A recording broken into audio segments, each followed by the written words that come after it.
Chapter 2. The Vanishing Glass. An early 10 years had passed since the Dursleys had woken up to find their nephew on the front step, but Privet Drive had hardly changed at all. The sun rose on the same tidy front gardens and lit up the brass number 4 on the Dursleys' front door.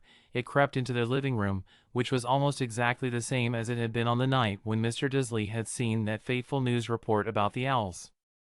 Only the photographs on the mantelpiece really showed how much time had passed. 10 years ago, there had been lots of pictures of what looked like a large pink beach ball wearing different colored bonnets, but Dudley Dursley was no longer a baby, and now the photographs showed a large blond boy riding his first bicycle on a carousel at the fair, playing a computer game with his father, being hugged and kissed by his mother. The room held no sign at all that another boy lived in the house, too. Yet Harry Potter was still there, asleep at the moment, but not for long. His Aunt Petunia was awake, and it was her shrill voice that made the first noise of the day. "Up! Get up! Now!" Harry woke with a start. His aunt rapped on the door again. "Up!" she screeched. Harry heard her walking toward the kitchen and then the sound of the frying pan being put on the stove. He rolled onto his back and tried to remember the dream he had been having. It had been a good one. There had been a flying motorcycle in it. He had a funny feeling he had the same dream before. His aunt was back outside the door. "Are you up yet?" she demanded. "Nearly," said Harry. "Well, get a move on. I want you to look after the bacon. And don't you dare let it burn. I want everything perfect on Dudley's birthday." Harry groaned. "What did you say?" his aunt snapped through the door. Nothing. Dudley's birthday. How could he have forgotten?" Harry got slowly out of bed and started looking for socks. He found a pair under his bed and, after pulling a spider off one of them, put them on. Harry was used to spiders, because the cupboard under the stairs was full of them, and that was where he slept. When he was dressed, he went down the hall into the kitchen. The table was almost hidden beneath all Dudley's birthday presents. It looked as though Dudley had gotten the new computer he wanted, not to mention the second television and the racing bike. Exactly why Dudley wanted a racing bike was a mystery to Harry, as Dudley was very fat and hated exercise, unless of course it involved punching somebody. Dudley's favorite punching bag was Harry, but he couldn't often catch him. Harry didn't look it, but he was very fast. Perhaps it had something to do with living in a dark cupboard, but Harry had always been small and skinny for his age. He looked even smaller and skinnier than he really was because all he had to wear were old clothes of Dudley's, and Dudley was about 4 times bigger than he was. Harry had a thin face, knobbly knees, black hair, and bright green eyes. He wore round glasses held together with a lot of Scotch tape because of all the times Dudley had punched him on the nose. The only thing Harry liked about his own appearance was a very thin scar on his forehead that was shaped like a bolt of lightning. He had had it as long as he could remember, and the first question he could ever remember asking his Aunt Petunia was how he had gotten it.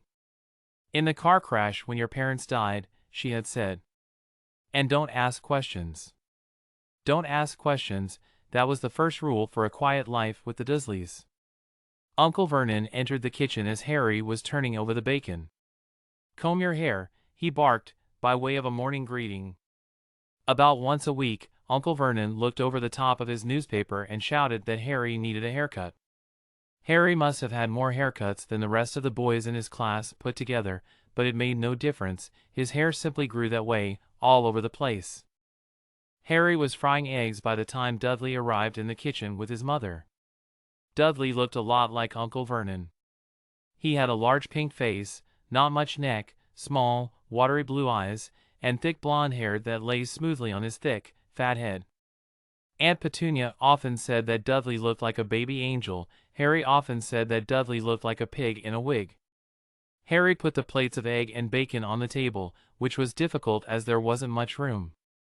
Dudley, meanwhile, was counting his presents. His face fell. 36, he said, looking up at his mother and father. "That's 2 less than last year. Darling, you haven't counted Auntie Marge's present. See, it's here under this big one from Mummy and Daddy." "All right, 37 then," said Dudley, going red in the face. Harry, who could see a huge Dudley tantrum coming on, began wolfing down his bacon as fast as possible in case Dudley turned the table over.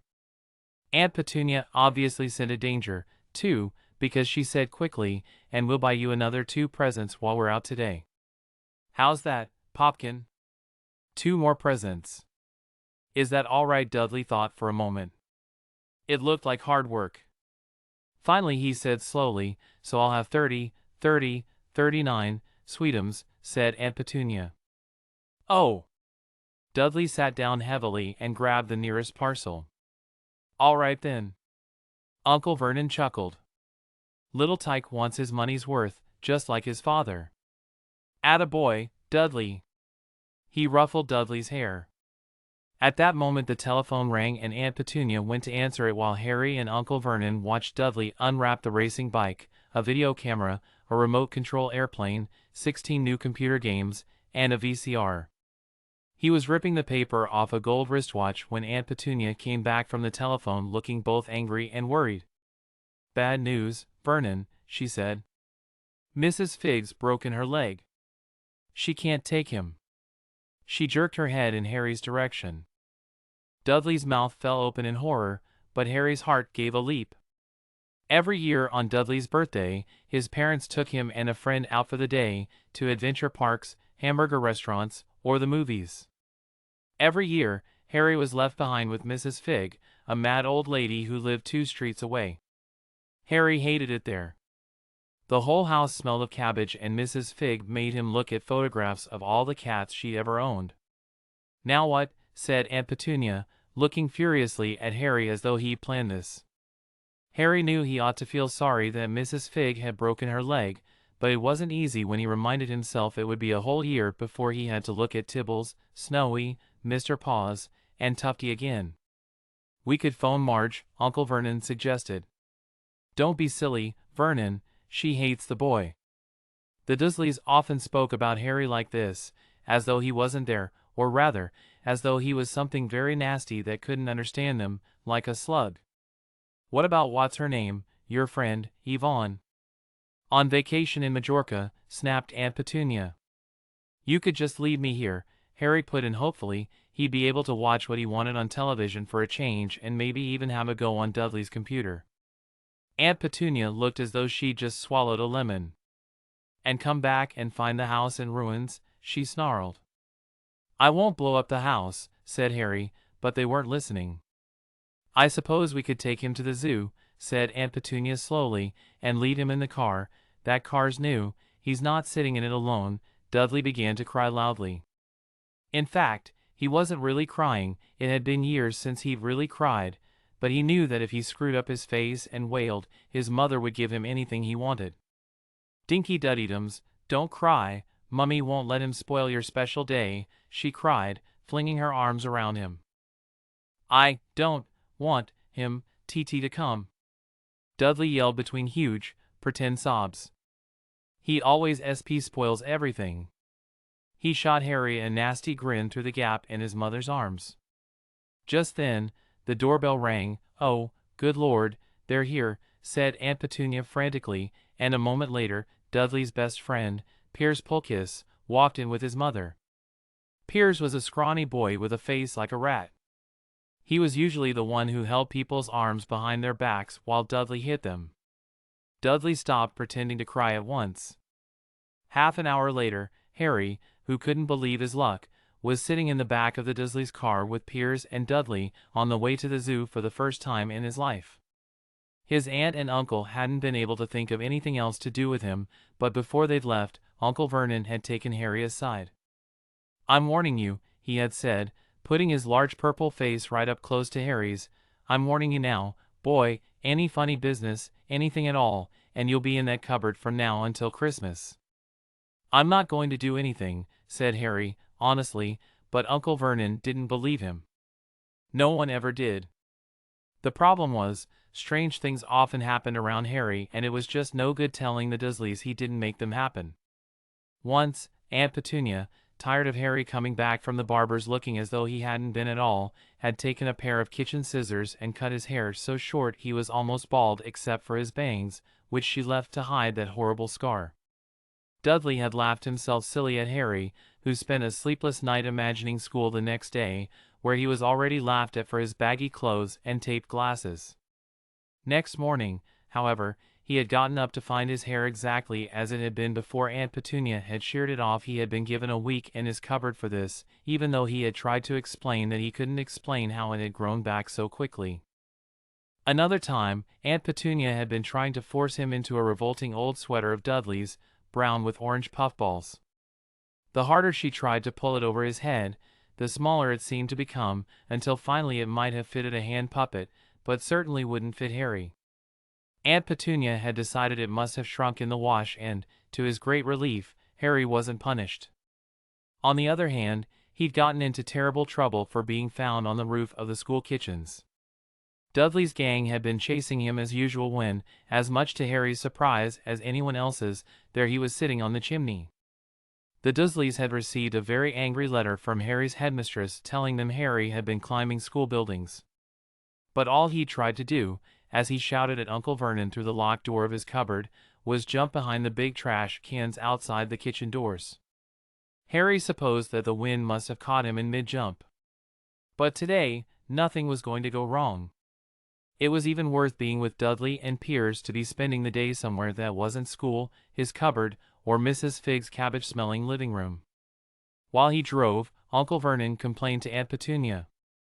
He liked to complain about things: people at work, Harry, the council, Harry, the bank, and Harry were just a few of his favorite subjects. This morning, it was motorcycles.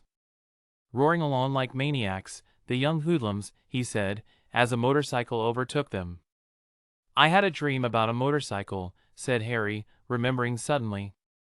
"It was flying."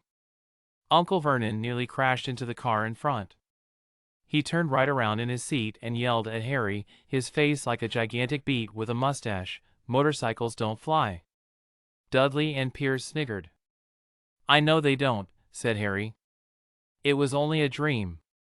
But he wished he hadn't said anything. If there was one thing the Dursleys hated even more than his asking questions, it was his talking about anything acting in a way it shouldn't, no matter if it was in a dream or even a cartoon. They seemed to think he might get dangerous ideas. It was a very sunny Saturday and the zoo was crowded with families. The Dursleys bought Dudley and Piers large chocolate ice creams at the entrance, and then, because the smiling lady in the van had asked Harry what he wanted before they could hurry him away, they bought him a cheap lemon ice pop. It wasn't bad, either, Harry thought, licking it as they watched a gorilla scratching its head who looked remarkably like Dudley, except that it wasn't blonde. Harry had the best morning he'd had in a long time. He was careful to walk a little way apart from the Dursleys so that Dudley and Piers, who were starting to get bored with the animals by lunchtime, wouldn't fall back on their favorite hobby of hitting him.